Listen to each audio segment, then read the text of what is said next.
Okay, this is my latest experiment. I'm going to turn this off. This is my latest experiment with trying to keep the Everclean system actually operating. The centrifuge itself is fantastic.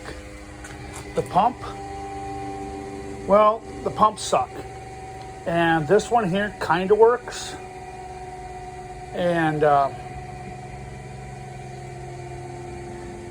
as you can see, comes in down here, goes into the pump, comes out here, and I see the thing twisted. And I've got a splitter.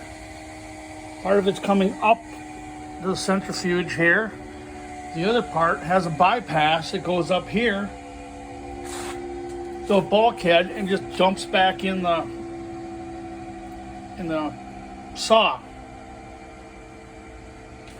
Eventually, I'm going to get another pump that's constant duty, that's not half burned up.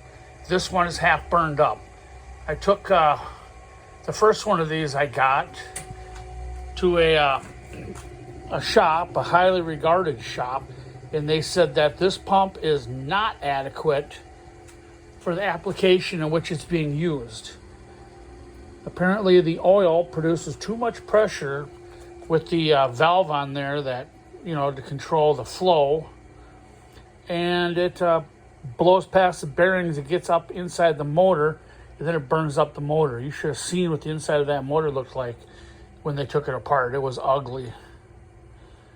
But now it appears that this idea might actually work. And turn it back on.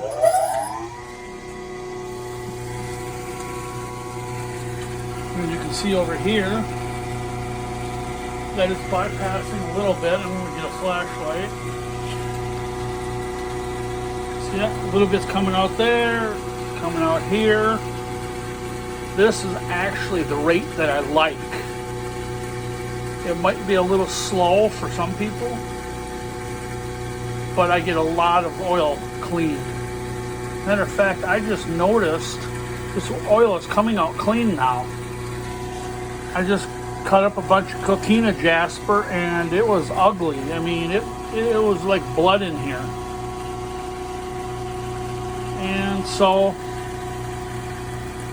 that's my latest experiment. Maybe we'll update later and at another time and see if I can improve it.